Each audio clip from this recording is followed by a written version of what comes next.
Okay. Oh, hello, everybody. Oh, thanks for joining us in this webinar from ITAM's Center for the Study of Security, Intelligence, and Governance at ITAM, along with the International Relations Department at ITAM as well. I want to thank ITAM and obviously CESIG, the International Relations Department. Stefan Sberov also helped put this together, Catherine Camacho, and all the team at ITAM that is making this possible on the technical side. Today, we're very happy to have a great webinar. We name it COVID-19 Security and Governability in the US and Canada. What lessons can we get for Mexico? And we're very happy to have two great speakers today. First is Stephen Saidemen. He's the Patterson Chair in International Affairs, as well as Director of the Canadian Defense and Security Network and Professor of International Affairs at Carleton University. Professor Saidemen research focused on the role of legislators in democratic and civil-military relations. He teaches courses on contemporary international security, civil-military relations, and US foreign and defense policy. And also with us is Athanasios Hristoulas, very known as Saki for all of us. He's professor at International Relations at ITAM, and he's also a research affiliate at CESIG.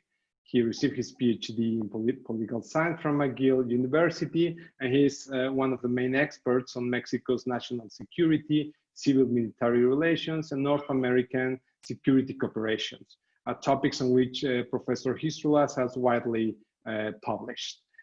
So the agenda for today, after I finish presenting the webinar, we'll have Professor Saidemen talking about Canada's response to COVID-19 in terms of security and governability.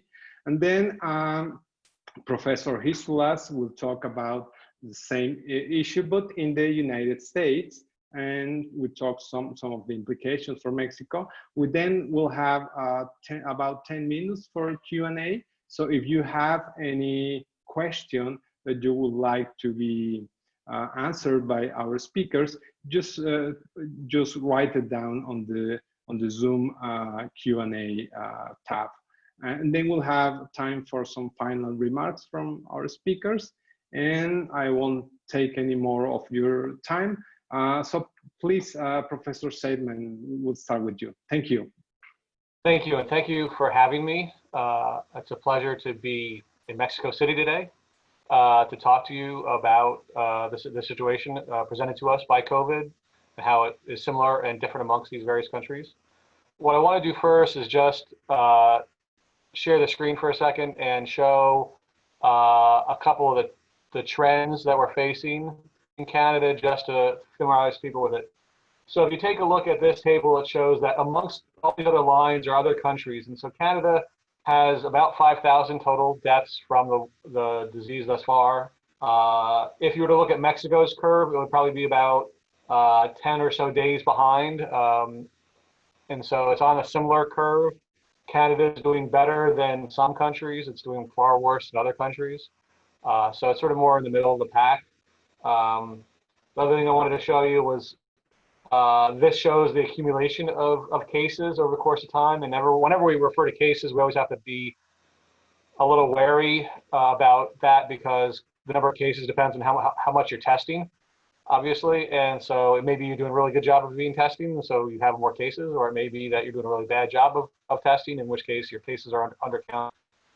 But in general, Canada has been testing okay compared to other countries. And what you see from this is what's really striking about the Canadian case is how concentrated it is in Quebec and Ontario, which are, yes, the two most populous provinces, but it's not just a matter of population size, because proportionately Quebec is getting hit much harder than the rest of the country, with Ontario being a little bit more proportionate. The British Columbia, which is all the way out to the west, has gotten it as well. But has mostly have it contained. And if you take a look at the provincial curves, they're bending downwards. They're in a much better situation. And then some other parts of Canada have really seen very little of it. So the advantage of being a very, very big country territorially and a small country in terms of population. The population of Canada is only 37 million or so. So that limits how much spread there's been to the less populated parts of the country. So I'll stop sharing the screen now. But I just wanted to show that to set the context. I think Canada was very similar to other countries in that they were slow to close the economy.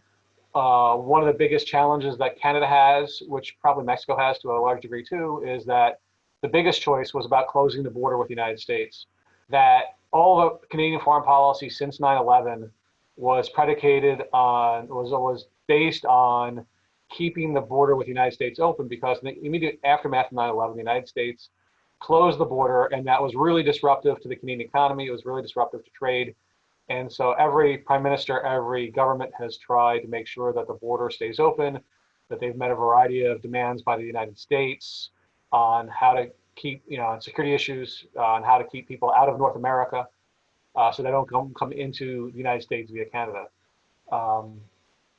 And now this year we see the opposite, which is that the concern was not so much about what was going into the United States from Canada, but what was coming into Canada from the United States. And it's very much the case that the disease came into Canada from the United States more so than it came in from China or from other parts of Asia. And so that was a really tough decision for this government, just like it's a tough decision for any government to close the barriers, particularly with the United States, particularly when it's led by Donald Trump, because they didn't want to upset Donald Trump, because that was, late February, early March was the time when Donald Trump was still denying that COVID was a real threat.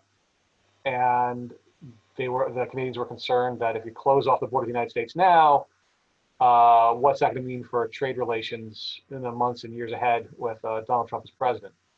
So that's the first thing I wanted to mention, is that Canada was slow, faster than some, slower than others.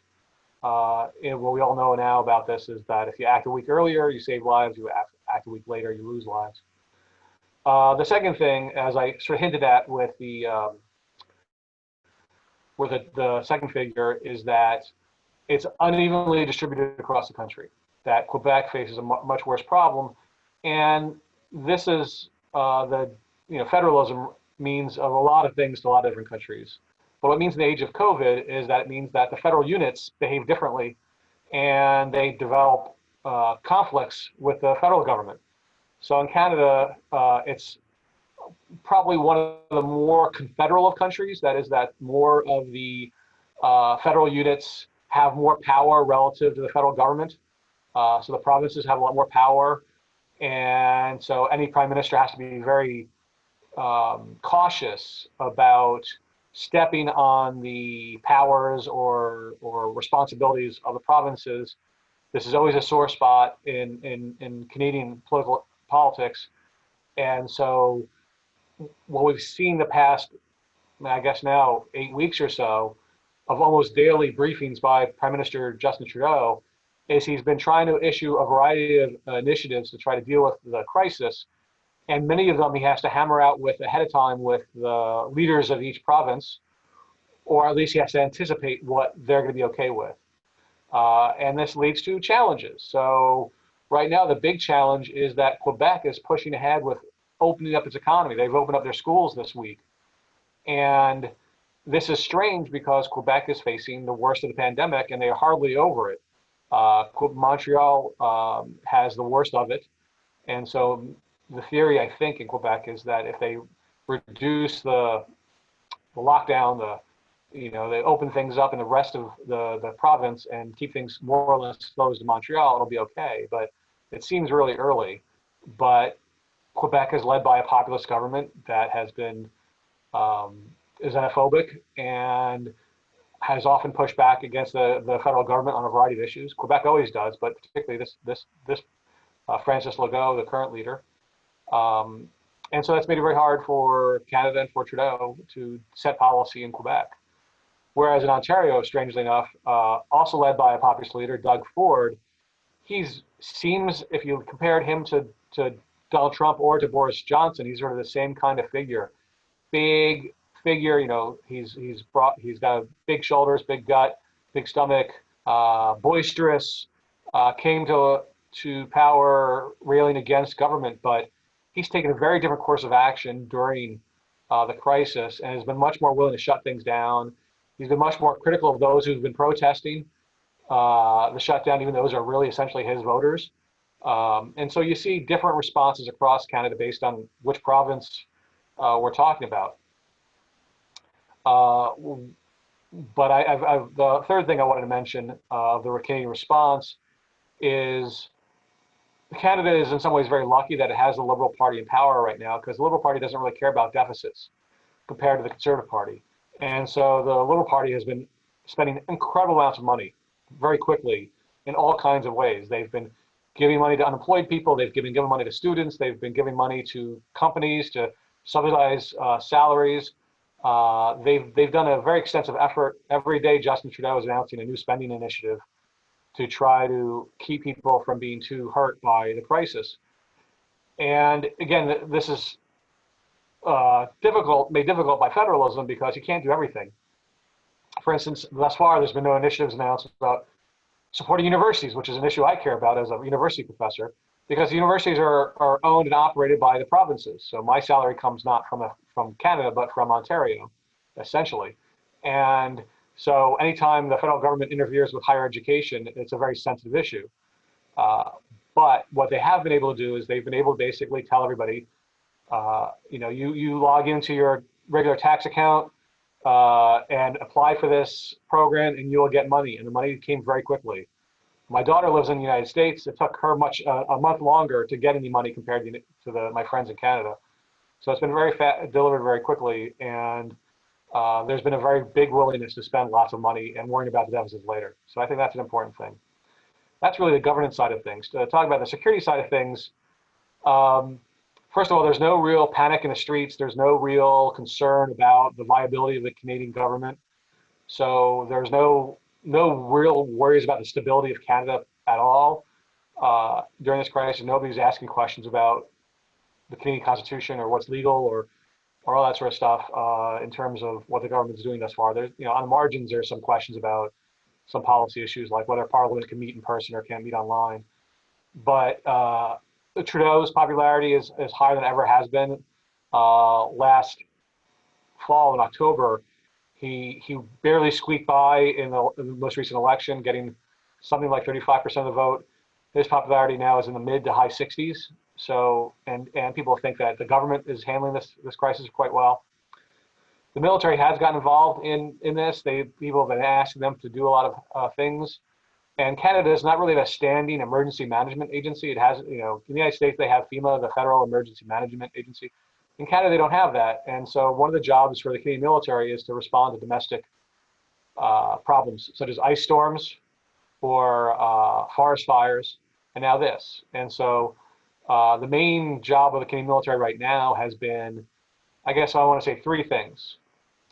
First, they've been providing logistics that is helping move personal protective gear for doctors and nurses and hospitals. So they've been managing the movement of those kinds of materials because the military is very good at logistics, at moving things around, keeping track of things.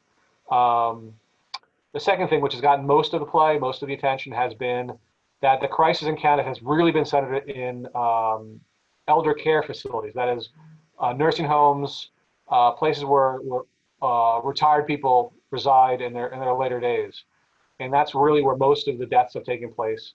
And it's becoming very clear that those places were poorly regulated ahead of time because this disease has really spread very quickly within each of these facilities. So what they've done is with all the people working there getting sick, the military has been asked to send in their own personnel to go in and take care of the old people, feeding them, washing the facilities, just the basic kind of care stuff, which is not usually what you expect the military to do. The third thing that the military is probably doing that we don't really know very much about, but it's probably doing, is that we know there's a lot of disinformation coming from China and Russia about this disease. And while there are other entities within the Canadian system to deal with disinformation, information warfare is something that the modern militaries deal with all the time. And so the Canadian military, I'm sure, has been helping to fight that over the past few months, and will continue to do so. So I think that's a third thing. I think in terms of the larger security question, is it's really going to show that hybrid threats are the key threats to Canada, which is that things that combine things. So we got the cyber attacks. Cyber attacks are going on against hospitals and universities and government facilities, even as this crisis is going on. And now your ability to respond to it is less because people are working from home. And people working at home means that you have a lot more entries into a cyber system because people's own cyber systems at home, their own computer networks are not nearly as secure as the ones at work. So that's a real problem. And I think the larger issue is it's revealing that countries that spend $20 billion on defense like they do in Canada or $700 billion on defense as they do in the United States are spending lots of money, but it's not really helping you deal with the greatest threat to people's lives. That the United States has lost something in the order of 80,000 people. Canada's lost 5,000. I don't know what the Mexican figure is, but these dwarf any figures from modern warfare. Canada lost 158 soldiers in Afghanistan, and we've lost 5,000 people due to COVID. So that'll give you an idea of the perspective. The Americans are losing almost a 9/11 number of worth of people a day right now due to this pandemic. So this may suggest a change in priorities as we move forward. Those are just my thoughts on this. I'll be happy to answer any questions you have. Thank you very much. Thanks so much, Professor Saidemen. And now, Professor Hristoulas. Thank you, Vidal. Thank you for the invitation. I think this is an important webinar, particularly because Mexico is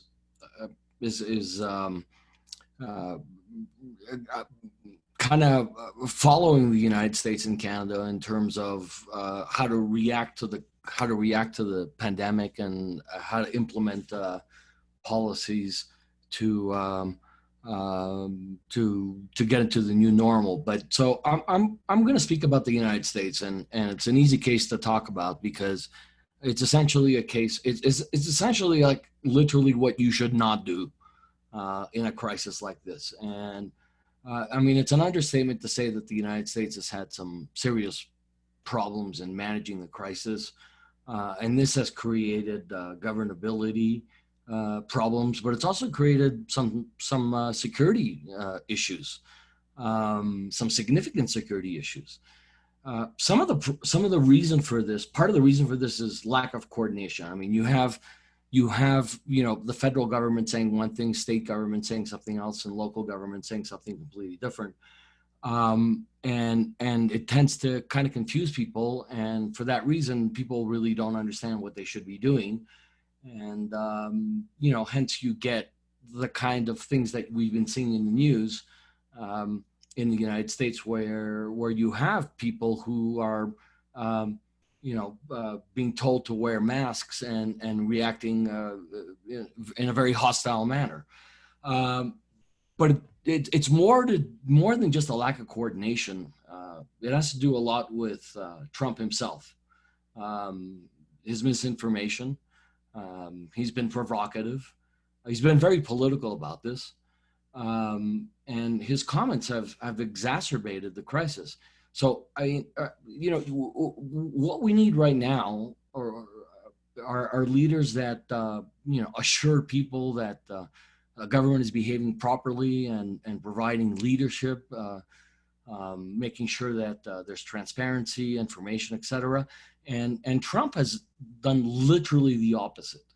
I mean, it's gotten so bad that his electoral base, have literally gone to a state legislature, I think it was Michigan, with guns to try to force the state legislature in the state of Michigan to open up because they're fed up with the quarantine. A lot of this has to do with the rhetoric coming out of the White House. We need to be careful here as Mexicans, because López Obrador, not quite at the same level as Trump, but in the beginning of the crisis, and Steve mentioned this before, Trump minimized what was going on, and so did Lopez Obrador. Their comments were completely irresponsible, and in many ways probably made the pandemic worse. So I have like 6 lessons that I think I've picked up from looking at the United States. I'm not quite sure if I'm going to be able to go through all of them, but I'll try. So lesson number 1 that I think is important to make sure that you have governability, good public policy, and security. People have to accept that something is going on for government measures to actually work. I mean, that sounds weird, but you do have people in the United States who are claiming that the pandemic is overblown, that it's a conspiracy, that it's not actually really happening, it's not that bad. Why should we have to walk around with masks and stuff like that?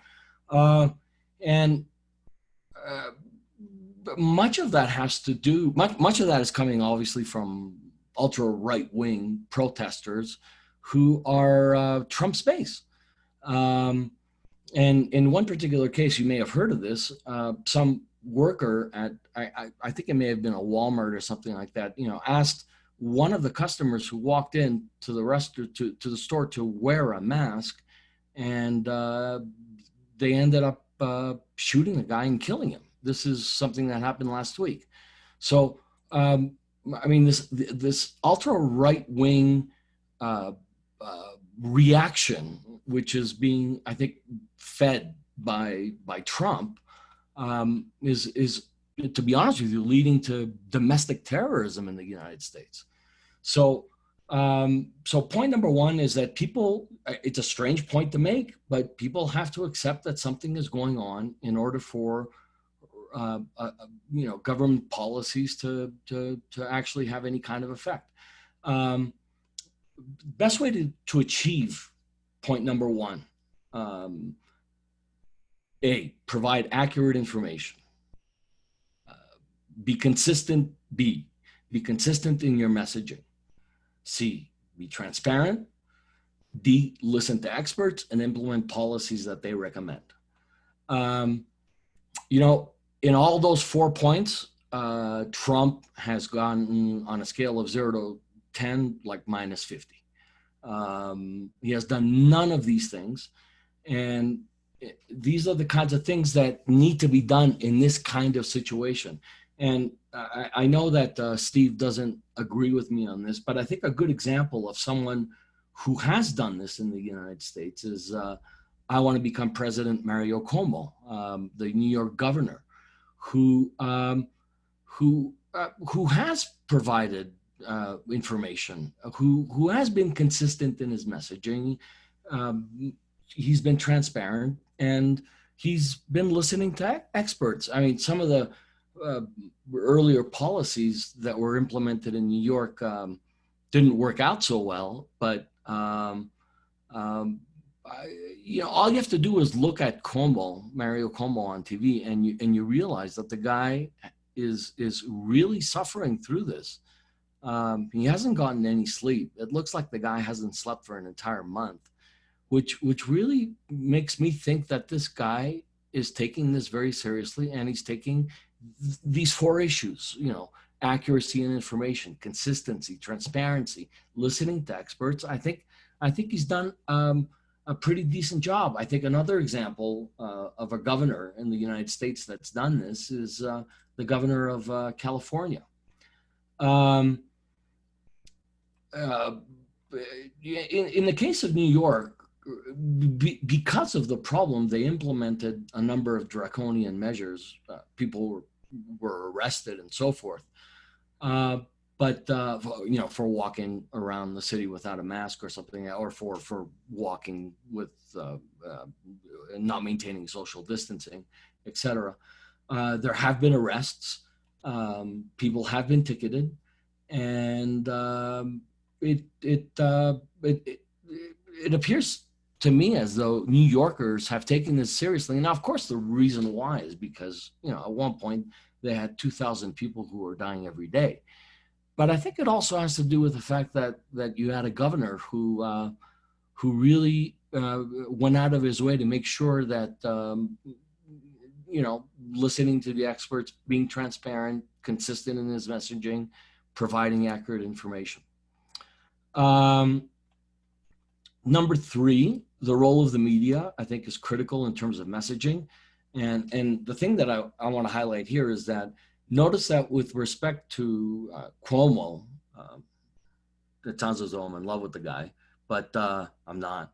But with Cuomo, they just report what he says because he's providing accurate information. They don't have to, they question him and he provides an adequate answer and then they move on. But in the case of Trump, you have constant questioning because his comments are either he's lying or he's saying something stupid, like injecting yourself with chlorine, or he's not listening to experts. I mean, you've seen Trump on TV where Dr. Fauci has literally contradicted Trump on the stage. And this is, again, messaging at the federal level has been a really serious problem for the United States. And when you have that kind of issue of messaging, then you get confusion and people really don't know what they should be doing. And in that sense, I have to admit, I'm not going to say that other leaders like Trudeau and so forth aren't thinking about elections, but I mean, in the case of Trump, it's 100% about whether or not he's going to be elected again. I mean, he really does not appear to have any concern whatsoever as to the actual crisis. In fact, a few days ago, he declared that the crisis was over and that the special task force that was established in order to deal with COVID was going to be disbanded. Here's an example of him being very political, which I think is very interesting. Trump has consistently pushed for this idea that we need to open up as soon as possible, except in one particular case, Florida. Florida is a state where the governor has wanted to open up, but Trump has criticized the Republican governor of Florida for opening up too soon. And the reason for this is that, Florida is a swing state. There are a lot of elderly people. And if the state opens up too soon and people start dying, especially older people start dying, then that swing state might actually go the other way around. So that's a very clear example where the kinds of policies that Trump has tried to implement are based more on electoral interests as opposed to responding to the actual crisis. I want to believe that. I'm not quite sure. I don't know what Steve would say about this, but I really do want to believe that across Europe and Canada, it's been health first, politics second. When problems have emerged, they've emerged more as a result of inability to coordinate rather than outright political interests. I know Steve spoke about the specific case of Quebec and the premier there, but I really do want to believe, maybe I'm just being a little overly optimistic, that our leaders are, or at least many of our leaders are thinking more about the health of their citizens rather than whether or not they're going to be elected. So number 4, this is pretty obvious. but it's something that's not been practiced in the United States at all. Public policy needs to be based on what experts are saying, not political expediency. When the CDC says that everyone should wear a mask, everyone should wear a mask. And again, I'll bring up the case of the ultra right in the United States, which is borderline domestic terrorism right now. I would say they have an issue with wearing masks for constitutional reasons. That the Constitution, does not oblige them to wear a mask. And I mean, it's just utter insanity. And the reason why they feel empowered to be able to do these kinds of things, I think, has a lot to do with what Trump says, because Trump himself refuses to wear a mask. That's not sending a good signal. I mean, and messaging, like I mentioned before, is very, very important.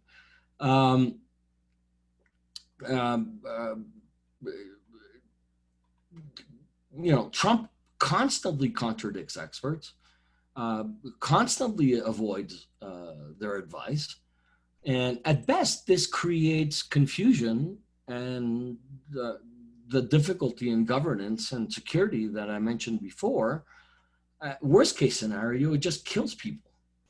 And again, I'll link it here to Mexico because, AMLO, just like some other leaders in Latin America, at least in the beginning of the crisis, Steve, I don't know if you know this, but AMLO argued that Mexicans were genetically immune from COVID for some reason. He actually said that. I mean, this crazy messaging coming out of the White House and unfortunately coming out of the Mexican presidency as well. This crazy stuff creates governance problems, and it makes it practically impossible to implement adequate public policy. And it ultimately leads to, protests over whether or not people should be doing what the experts are saying. And in one case, at least, there's been a murder.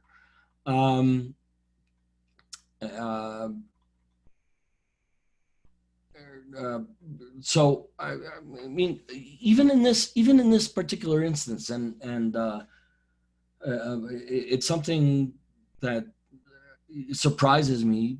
It shouldn't surprise me, but unfortunately, even on this issue of a crisis like this, a health crisis like a pandemic, U.S. society is polarized politically. And I think it's one of the few countries, I'm not quite sure, I'm not an expert on Europe or anything like that, but my sense is that in the case of other countries, they seem to put politics aside until the problem was resolved.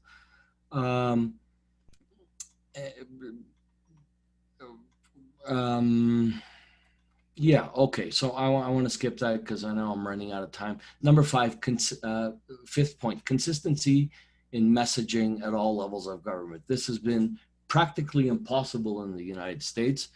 Extremely inconsistent messaging between the White House, states, local governments, and this has contributed to this inability to create a consistent public policy response to the problem. And you have this variation where, some people take the public policy advice or requirements very seriously, and in other cases, they simply ignore them. I think there's an important linkage there as well with the specific case of Mexico. I mean, if I had to pick one problem with the U.S. with respect to the management of this crisis, of this pandemic, I would have to say this lack of consistency. this lack of consistency for the different reasons that I mentioned, this lack of consistency in terms of messaging and public policy responses.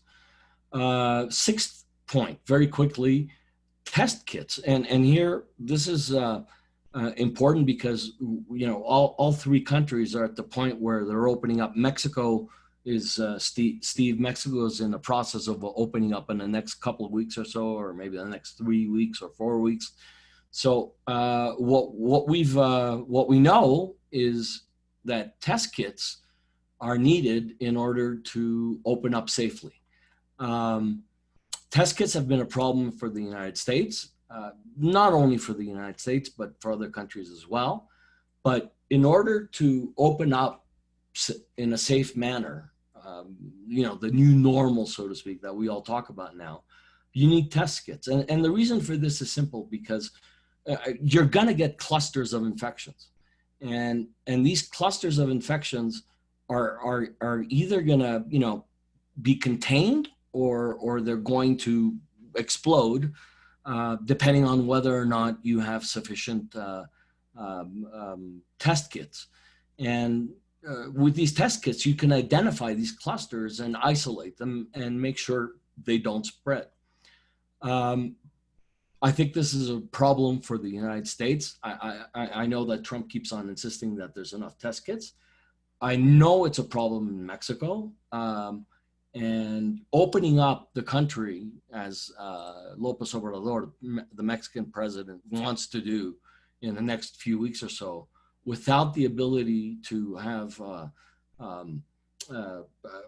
very robust testing system, I think is completely irresponsible. And you know what? I mean, the same thing is happening in the United States. So the second issue here, as far as opening up, is the CDC and the World Health Organization have determined that you need to have 14 days where the curve, the natural log of the curve is flat, it's zero.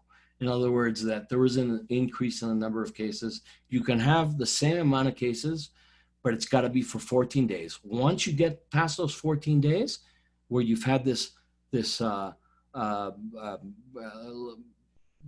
pretty much consistent number of cases, you know, yesterday, for example, in the case of Mexico, you know, the day before we had 1,300 cases. Yesterday was 2,000. The day before, I think about 150 people died. Yesterday, 350 people died. You know, Mexico is not following CDC guidelines or World Health Organization guidelines on what are best practices. And it's not only Mexico, it's the United States as well, because there are about 15 US states that are opening up without the ability to properly test and violating that 14-day rule that I just mentioned. And those are the states that have this, you know, ultra right presence that's either threatening legislatures and governors, like in the case of, let's say, California and Michigan, or the actual state itself doesn't really care about, you know, whether or not they've managed to achieve those 14 days. So I'm going to finish with this, and because I can see Fidel, I can see Vidal is like signaling me. The last thing is this blame game that Trump is playing with China. It only angers people. It contributes to the polarization. It's just playing more politics at a time that you shouldn't be playing politics. It's the last thing the United States needs right now. I mean, Trump has completely mismanaged this. And, you know, the United States is in a terrible situation. It's not the case to follow. I don't think Mexico should be looking at the U.S. as a case to follow. And this kind of finally hit me the other day, and I'll finish with this. When Obama came out criticizing Trump in a brutal manner, where he said that, where he characterized Trump's response to the crisis as absolute chaotic disaster. This is unprecedented for a previous president to make any kind of comments on the policies of an actual president. It's like a tradition that goes back 200 years. You know, previous presidents just stay out of the business of the actual president. But I mean, in the case of Obama, he thought things are just so bad that he had to come out and say something. So don't look at the US as a model, is basically the conclusion of my talk. Thanks. Thanks, Vidal. Sorry for going over. No problem, Saki. So don't look at the US but look at Cuomo, right? Saki, we got you there. Okay, we have a question from an anonymous attendee.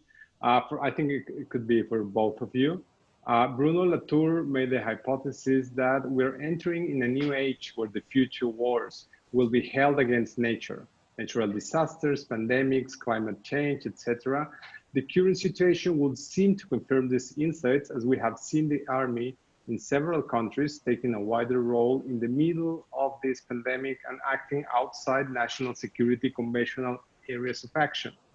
The question is, does COVID-19 will lead to rethink or redefine the concept of national security and the conventional role of the army in times of crisis?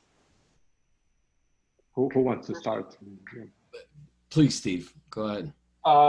Human security, which was a big fad in the 1990s, trying to rethink the concept of security to deal with the threats to human beings, thinking about natural disasters, climate change, pandemics, things of that nature. That was a major debate. It went away in the aftermath of 9/11, when the focus of most people talking about security became terrorism and counterinsurgency.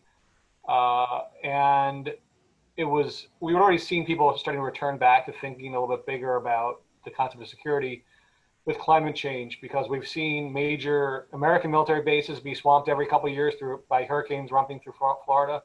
Yeah. We've seen, even before this crisis, the leader of the Canadian Army was saying that he was being stretched, that his forces were being stretched by all the disaster response, primarily due to forest fires, but also flooding. So I do think that scholars are going to spend more time, certainly in the aftermath of this, thinking about how do the old concepts apply to these threats, how to broaden the concepts of security.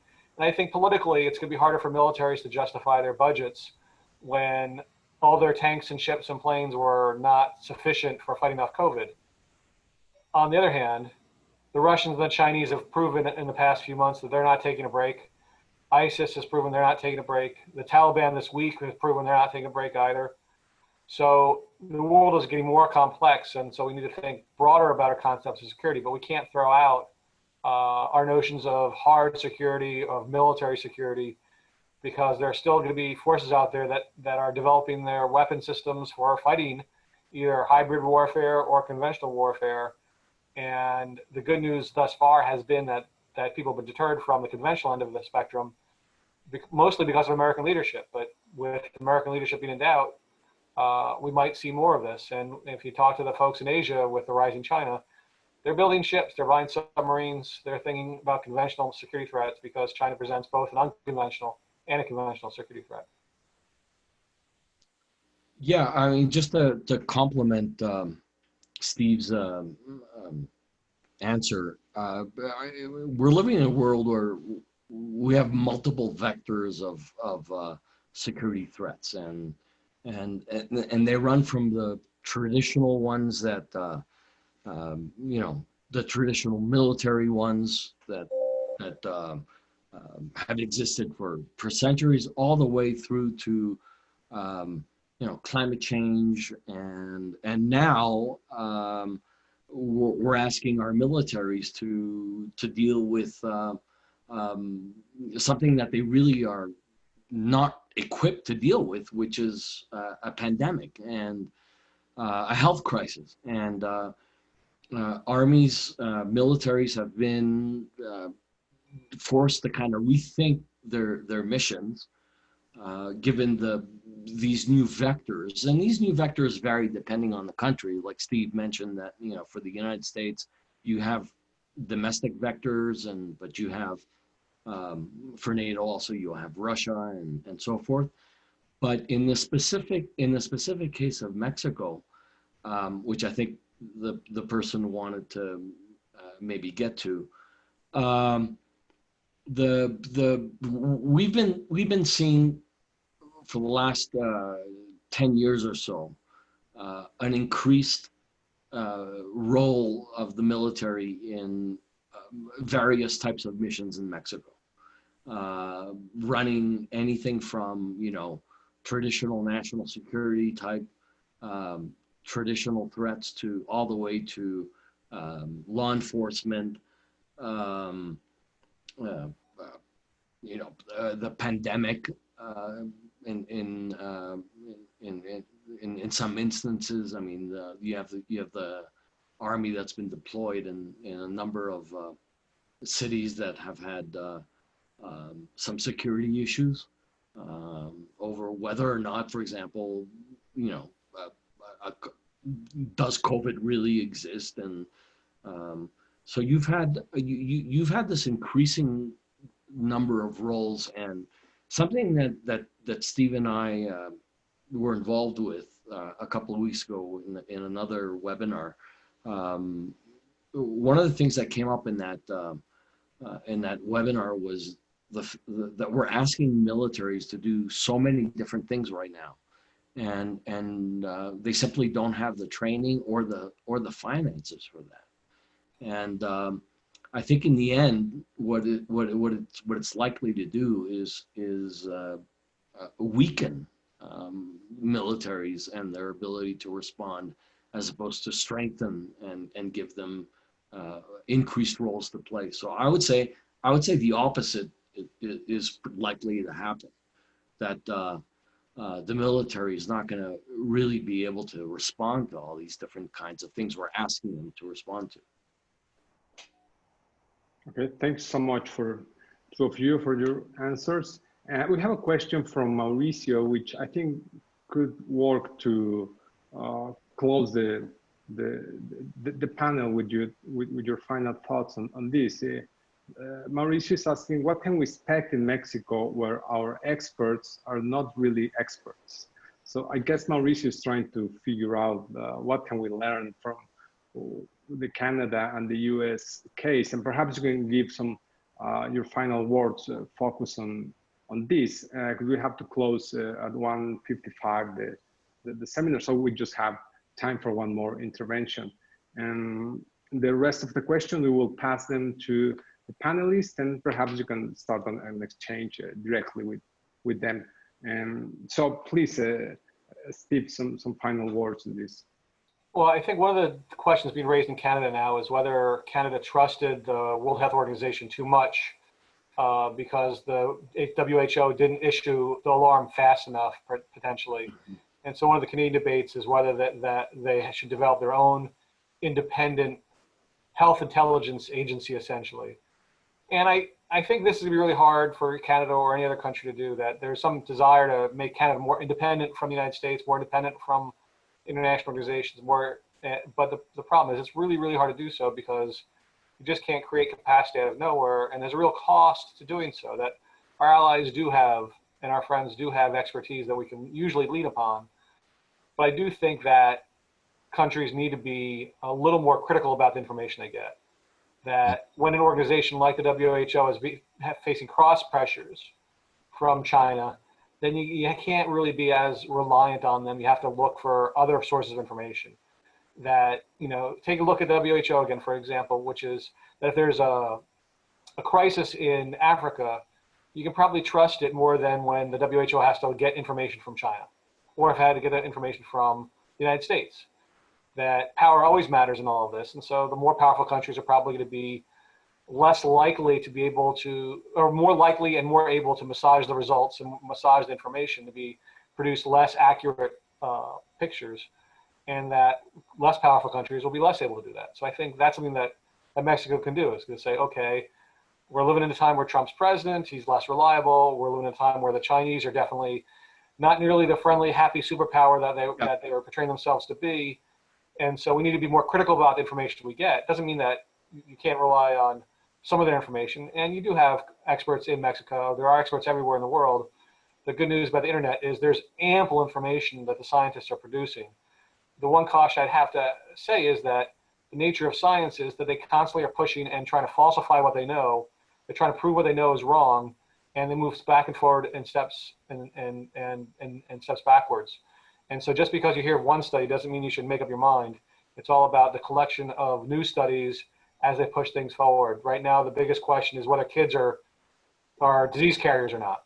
And we're hearing different information about that. And we've got to, if we get really good information that holds up amongst many scientists, kind of like the consensus about climate change, then we can make decisions based on that. And if we can't, then maybe opening up the schools might be a real risk. So I think that the thing is, there's expertise out there. We just have to bring it together and figure out what the consensus is. Yeah, I mean, Steve, I think it's absolutely crazy that they're opening up schools in Montreal. I just don't get that. But you know, the question on the experts in Mexico, you know, the problem is, I mean, we do have experts. There are many competent professionals, health professionals in this country. The problem that we've had is that there's been inconsistent messaging. So, you know, you get the undersecretary for health in Mexico saying one thing, and then you have the president of Mexico saying something completely different. Then you have the governor of Baja California contradicting both the undersecretary of health and the president of Mexico. So, I mean, that creates a situation where people like, you know, you and me don't know what to believe, don't know what is really going on. So in the case of Mexico, yes, Steve, there's a lot of skepticism with respect to the numbers. I mean, is it really that amount, or I mean, are they hiding something? And I think this goes back to the issue of the fact that we've had inconsistent messaging. If we could have consistent messaging, and here I'm going to bring up the case of Carleton about 10 years ago with H1N1. You had very consistent messaging from Carleton during that crisis, and the entire government, in fact, and people responded well. People took the crisis seriously. Now we're not taking it seriously, or we don't know what to believe, because you have all these different messages. You have all these different experts who are coming out saying different things. You have university epidemiologists, Steve, in the case of Mexico, from UNAM, you know, the most prestigious, well, the second most prestigious university in Mexico after ITAM, who are coming out, and these are very competent people, and they're contradicting literally what the governor from Baja California is saying, what the undersecretary of health is saying, and definitely what the president of Mexico is saying. So it's a real mess. And you know, I'm not surprised that there are so many people in Mexico that just don't know what to believe. Thank you so much for both of you. It's been a very insightful talk. I really like it, and we have like a really great turnout. Thank you, Saki. Thank you, Steve, for the webinar. And thank you to the International Relations Department at ITAM, to the CESIG, to Catherine Camacho, who put this together. And next week, we have the last webinar of this semester. We have Maria Lopez and Marta Cebollada and Alejandra Soto and Catherine Camacho commenting on gender and violence during this epidemic of COVID-19. Thank you so much to all of you. Bye-bye. Thank you, Thank you very Vidal. much. Thank you, Steve. Sure. Thank you.